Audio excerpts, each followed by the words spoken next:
NU, Muhammadiyah, PKS atau apapun menjalankan roda organisasi pasti merujuk kepada pasal-pasal yang ada dalam AD/ART. Dan itu menurut sampean boleh, tidak togut. Padahal enggak merujuk kepada Quran Sunnah, hanya merujuk kepada AD/ART. Asal jangan ada pasal yang nabrak Al-Quran maupun Sunnah. Karena Kanjeng Nabi dawuh memberikan awar-awar al-muslimuna ala surutihim illa syarton ahalla haraman au harrama halalan. Umat Islam, kata Nabi, dibebaskan berhimpun, lalu untuk mengatur organisasi perhimpunan itu silahkan mereka membuat syarat, membuat kesepakatan pasal-pasal yang mereka sepakati. Asal enggak ada pasal yang menghalalkan barang haram, mengharamkan barang halal. Boleh.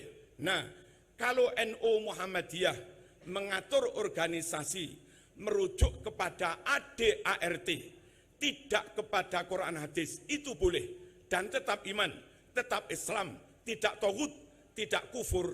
Maka ketika bangsa ini berhimpun, sepakat berhimpun menjadi satu, membentuk, mendirikan suatu negara, lalu mereka mensepakati pasal-pasal. Negara ini namanya ini, sepakat, oke. Negara ini lambangnya ini, sepakat, ya. Sila pertama begini, ya. Sila kedua begini, ya. Pasal 27, 26, orang-orang miskin, anak yatim, anak terlantar dijamin oleh negara, ya. Pasal 29, bebas beragama, beribadah menurut keyakinan kepercayaan masing-masing. Pasal 33, asas perekonomian, kekeluargaan, dan yang lain-lain. Ketika bangsa ini sepakat berhimpun, mendirikan negara dengan kemajemukannya, lalu mensepakati pasal-pasal itu untuk mengatur mereka bernegara, presiden masa jabatannya ini tentu rujukannya bukan Quran Sunnah, rujukannya AD/ART. AD/ART-nya negara namanya undang-undang. Lah kalau NU Muhammadiyah PKS bermuktamar merujuk kepada AD/ART boleh dan tidak haram. Mengapa bangsa ini ketika berdemokrasi memilih kepala negara DPR merujuk kepada AD/ART yang kita sebut dengan undang-undang, kok sampean kafir-kafirkan? Toh enggak ada satupun pasal yang nabrak Al-Quran maupun NU tetap berdakwah dengan penuh keramahan dan bisa diterima di tengah-tengah masyarakat. Assalamualaikum warahmatullahi wabarakatuh. Bismillah, walhamdulillah, wassalatu wassalamu ala rasulillah, Sayyidina Muhammad ibn Abdillah, wa ala alihi wa sahbihi wa mawala, la hawla wa la quwwata illa billah. Amma ba'd, ikhwati wa akhwati fil Islam, ikhwati wa akhwati fi ahli sunnati wal jamaah, ikhwati wa akhwati fi nahdlatil ulama, ittaqullaha haqqa tuqatih wa la tamutunna illa wa antum muslimun.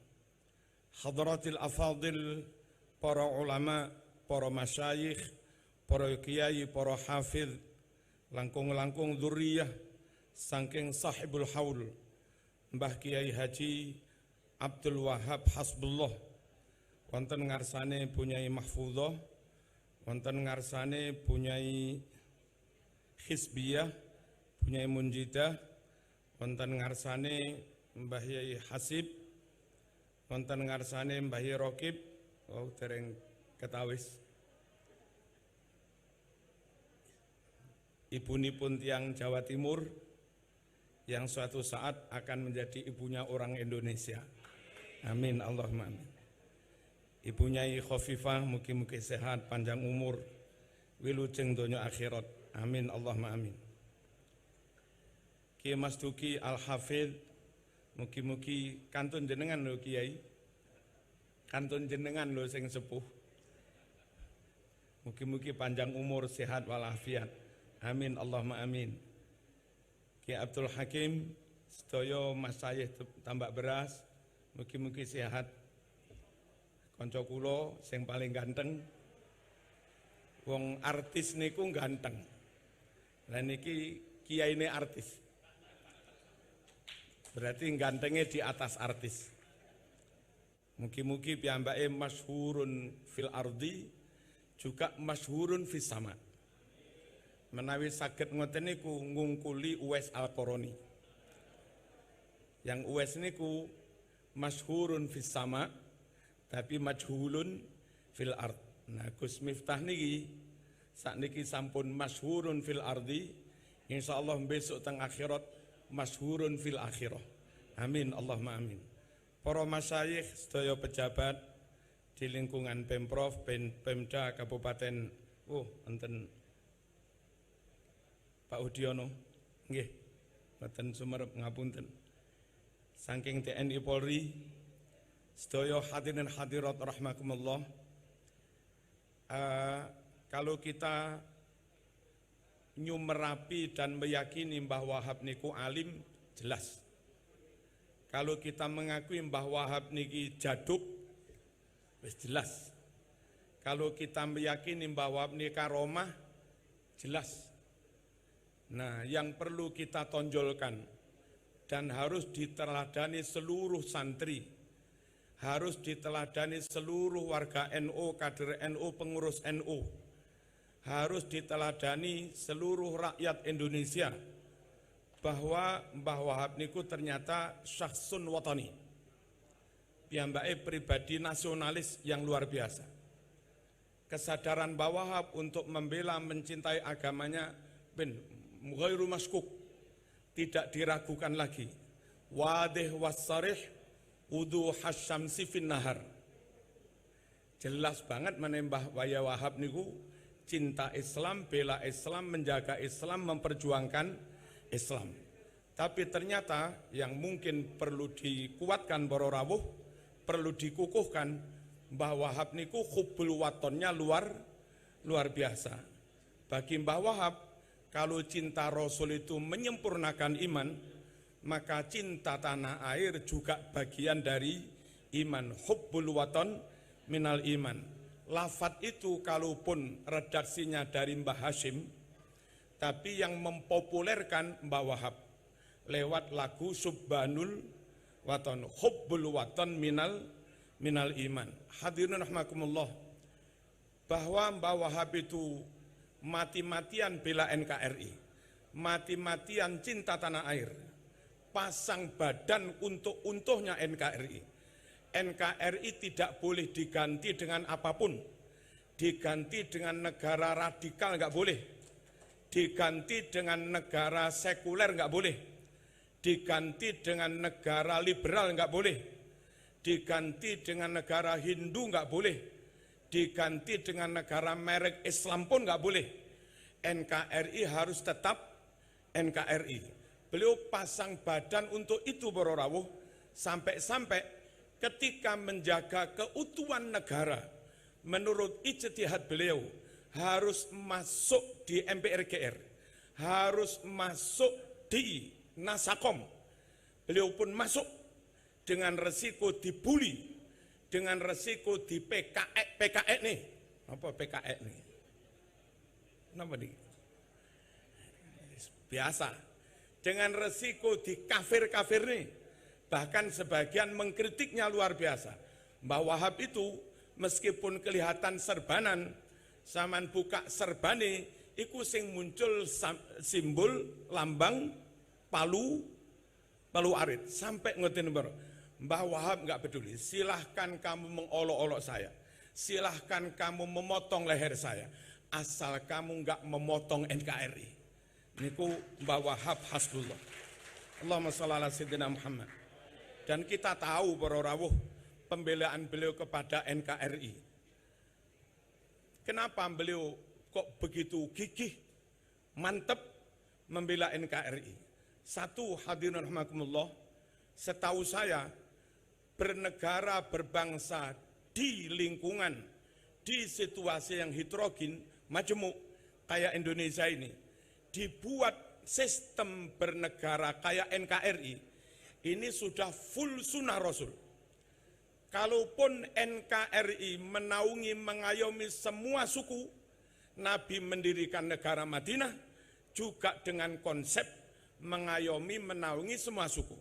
Kalau NKRI menaungi mengayomi semua pemeluk agama, negara yang didirikan Kanjeng Nabi, dipimpin Nabi, juga berkonsep menaungi mengayomi semua pemeluk agama.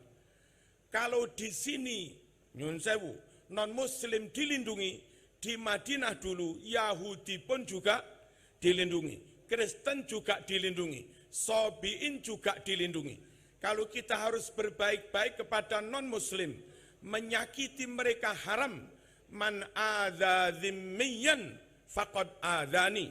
Saya ulangi, man adza dzimmiyan faqad adzani wa man adzani faqad adzallah.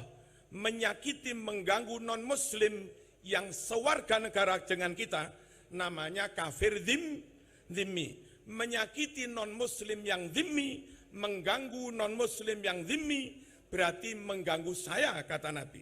Menyakiti saya, mengganggu saya, berarti mengganggu agamanya Gusti Allah. Hadirin rahimakumullah, ber-NKRI dengan konsep menaungi semua pemeluk agama, 100% sunnah Rasul, ikut Kanjeng Nabi ketika memimpin Madinah, juga dengan konsep komitmen mengayomi semua pemeluk agama. Allahumma shalli ala sayyidina Muhammad. Saya alhamdulillah dipertemukan oleh orang yang nggak perlu saya sebut, ngaji di mantan teroris. Ada sekitar 30 teroris dipertemukan dengan saya ngaji. Pertanyaan pertama mereka kepada saya, Kiai, loh, negara ini kan nggak berdasar Quran Sunnah. Kenapa harus dinyatakan sah secara syarak? Kenapa Mbah Hashim berfatwa bela NKRI wajib dalam resolusi jihad? Padahal ini bukan negara Islam, tidak merujuk kepada Quran Sunnah. Kenapa kok dibenarkan, Kiai?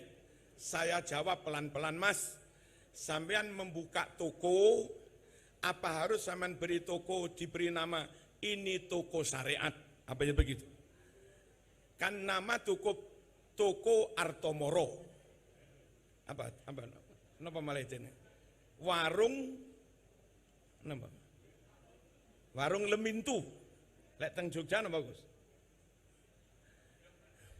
Nama biasa, nama boleh macam-macam lah. Nama apa, warung apa, toko apa.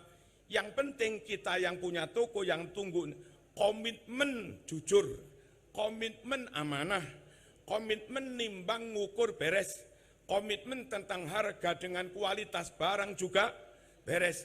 Kalau janji ditepati, wayah zakat, selaris apapun jam-jam rolas wayah sholat nggih tetep sholat. Kalau itu kita lakukan para rawuh, ditulisi warung Islam atau tidak, yaitu namanya warung Islam. Nah, tentang NKRI yang secara zahir tidak langsung merujuk kepada Quran Sunnah, tapi kiai-kiai membenarkan, membela. Sementara kalau menurut sampean ini negara tauhid karena tidak merujuk kepada Quran Sunnah. Saya balik bertanya kepada mereka. Kebetulan mereka hampir 100% dari latar belakang non-NU. Pokok yang pengikuti Mbah Wahab, tak jamin gak ono sing dadi teroris. Tak jamin. Mereka hampir 100% latar belakangnya non-NU. Lalu tak jawab begini, Mas. Di NU ada pengelolaan organisasi, ada muktamar, ada konferwil, ada konverjap. Di Muhammadiyah juga ada, di PKS juga ada, di LDII juga ada, di HTI juga ada. Organisasi-organisasi itu dalam menjalankan roda organisasi termasuk muktamar, pernahkah merujuk kepada ayat Quran?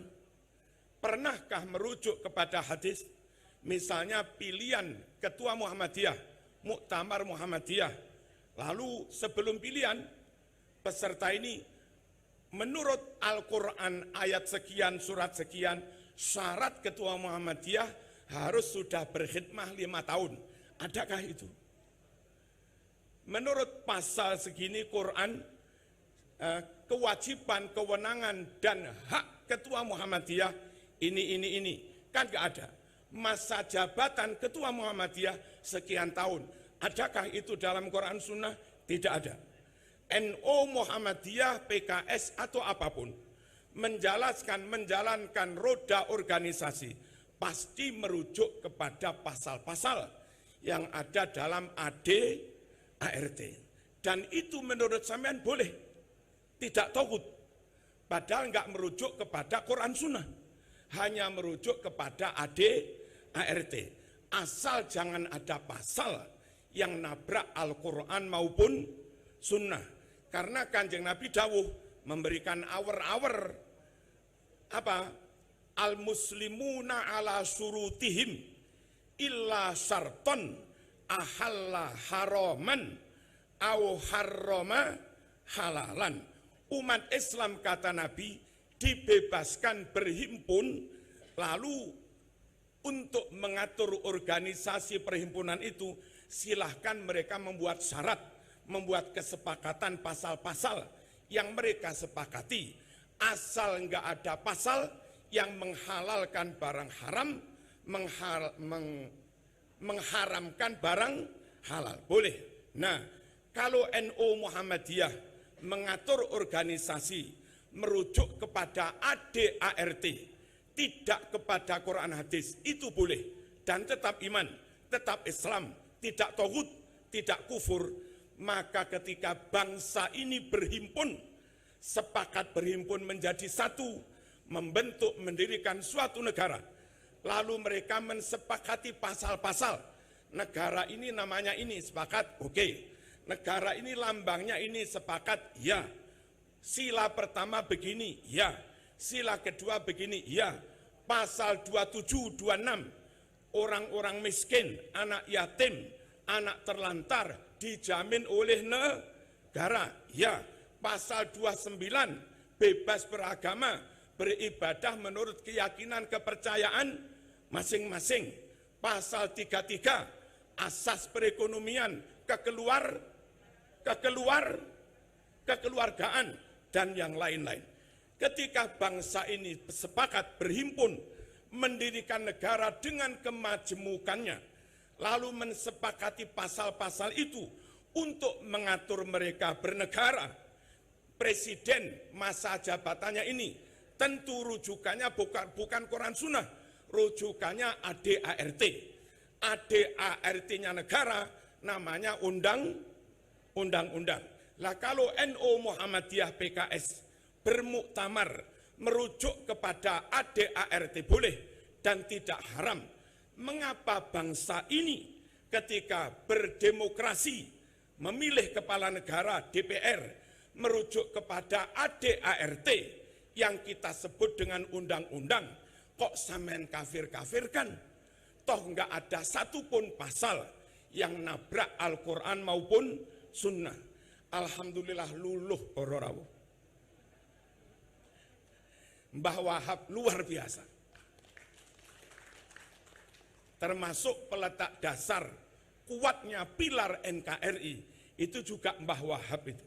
Andai Mbah Wahab nggak ngotot masuk dalam MPRGR, andai Mbah Wahab nggak ngotot masuk dalam kabinet, meskipun maaf namanya Nasakom demi menjaga keutuhan negara, kita nggak tahu ketika itu merah perang karo nyun sewu, Islam keras perang dengan sekuler keras, Islam keras perang dengan nasionalis keras. Indonesia sudah enggak karu-karan, bro.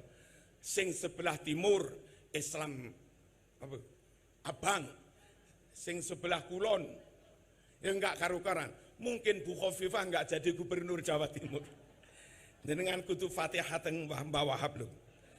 Niki sampean dadi gubernur Indonesia aman. Niku barokah Mbah Wahab ngotot NKRI harga mati. Allahumma shalli ala sayyidina Muhammad. Mereka bertanya juga hadirin, kalau kita bela wilayah yang mayoritas Islam, ya jelas. Tapi NKRI ini juga berkomitmen menjaga membela wilayah padahal mayoritas non-muslim kayak Papua, NTT, Tapanuli, Halmahera, Bali, dan seterusnya. Ngapain wilayah-wilayah itu banyak kafirnya? Harus dijaga, harus dibela. Hadirin, Nabi dawuh, bahkan Al-Quran yang pertama, isbiru, wasobiru, warobitu, wattaqullah, warobitu. Napa warobitu? Ribat. Napa ribat morobatoh? Menjaga garis perbatasan. Menjaga garis perbatasan itu syar'i. Diperintah Quran warobitu. Nabi dalam berbagai hadis, termasuk Bukhari, Muslim, Nabi dawuh, man mata murabiton, mata syahidan. Barang siapa mati karena sedang menjaga garis perbatasan, maka dia mati syahid. Mempertahankan wilayah negara, apapun penghuninya, muslim maupun non-muslim, syar'i, perintah Quran, perintah hadis sahih. Terus pertanyaannya, kenapa yang mayoritas non-muslim kok juga dijaga? Hadirin rahimakumullah, wilayah yang mayoritas muslim kayak Jombang, Tambak Beras, tempat kita sujud kepada Allah, tempat kita tahajud, tempat anak-anak cucu ngaji taat kepada Allah.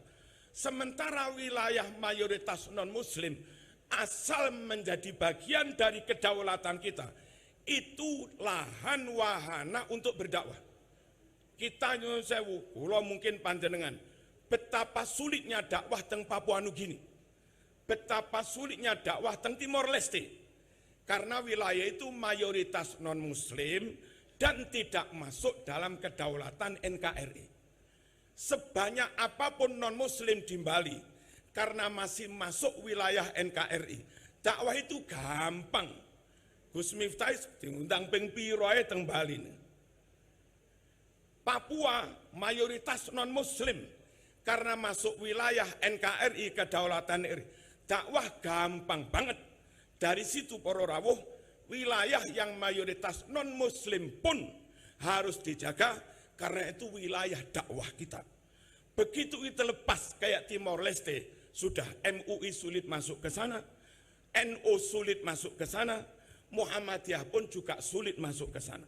Alasan syar'i kenapa semua wilayah niki muslim mayoritas ataupun mayoritas non-muslim tetap dijaga, karena nyun sewu, Rasul berprinsip seperti itu, Quran merintah seperti itu, dan kalau wilayah mayoritas muslim tempat kita ibadah, mayoritas non-muslim tempat para ulama berdakwah. Allahumma shalli ala sayyidina Muhammad. Tidak pernah ada cerita negara Madinah diserang kafir Quraisy. Misalnya masuknya tentara kafir Quraisy masuk wilayah Quraidah, mayoritas Yahudi. Masuk wilayah Bani Nadir, mayoritas Yahudi. Masuk wilayah Khaybar, paron-paron Yahudi Kristen. Lalu Nabi bersikap, jarno wis, cek paten-patenan pisan podo kafire. Enggak pernah begitu. Non-muslim maaf, kafir Quraisy menyerang Madinah, mau masuk wilayah yang mayoritas muslim, maupun masuk wilayah mayoritas non-muslim, Nabi tetap memberangkatkan pasukan memukul mereka. Artinya model Mbah Wahab, model Masyayikh Nahdlatul Ulama yang berkomitmen bela NKRI, baik yang wilayah mayoritas muslim, non-muslim, itu full ittiba Rasul, full mengikuti sunnah Rasulullah sallallahu alaihi wasallam. Terakhir, hadirin rahimakumullah, mereka juga bertanya, apa hubungannya hubbul waton dengan iman? Kalau soal cinta tanah air, orang kafir pun cinta tanah air kok. Cinta tanah air itu enggak harus iman. Orang non-muslim juga cinta tanah air. Kenapa harus dikatakan hubbul waton minal iman. Hadirin, Nabi itu hubbul waton luar biasa. Berangkat hijrah, ternyata Nabi keberatan meninggalkan Mekah. Lalu Nabi membalikkan badan menghadap Mekah, seraya berucap, wallahi innaki la ahabbu biqa'il ardi ilayya walaula anna qaumaki akhrajuni ma kharajtu mink. Demi Allah, hai Mekah, kaulah negeri yang paling aku cintai. Andai tidak karena kaummu kafir Quraisy mengusir aku enggak bakalan meninggalkan kamu. Nabi secara verbal, lafdon, lisan, menyatakan ahabba ilayya. Mekah negeri yang paling dicintai Nabi. Nabi sendiri secara lisan mengatakan cinta pada tanah airnya. Ketika kita dimotori Mbah Wahab, dimunculkan Mbah Hashim, punya semboyan hubbul watan minal iman. Itu menteladani Nabi yang dawuh, wallahi ya Makkah innaki la ahabbu biqa'il ardi ilayya. Lalu Nabi hijrah di Madinah 16 bulan, dilarang kiblatnya madhep Mekah. Allah memerintahkan kiblatnya madhep Masjidil Aqsa. Ternyata enggak kuat. Nabi putra Mekah dilarang madhep Mekah, dilarang madhep Masjidil Haram. Lalu Nabi karena enggak kuat, anyo onda Allah Subhanahu wa taala. Segud negapun. Enggak ngerti sama. Nabi sering memohon kepada Allah Subhanahu wa taala. Ya Allah, mohon kau kembalikan kiblatnya menghadap Masjidil Haram. Ya Allah, ya Allah, nyoon supaya kiblatah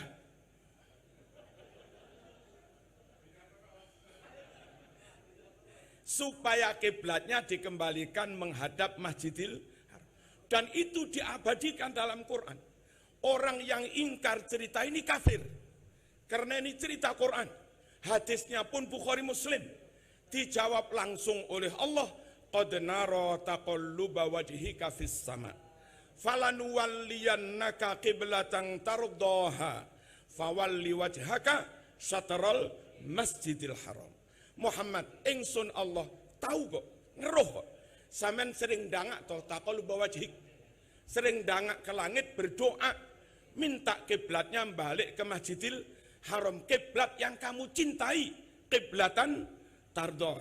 Nyata dalam ayat ini Allah menyebut Nabi ridho pada Mekah, Nabi cinta Mekah, Nabi rindu Mekah, kiblatan tardoha. Oke lah, tak turuti Muhammad, fawalli wajhaka syatral Masjidil Haram.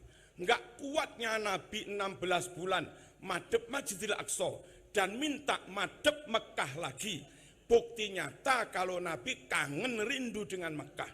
Tidak mungkin tidak cinta, tidak mungkin rindu kalau tidak mungkin rindu kalau tidak cinta. Anane Kanjeng Nabi rindu, berarti Nabi memang cinta. Hubbul waton minal iman, nyata dicontohkan Rasulullah sallallahu alaihi wasallam. Mencontoh Nabi, saya yakin itu bagian dari iman. Mencontoh Nabi itu bagian dari iman.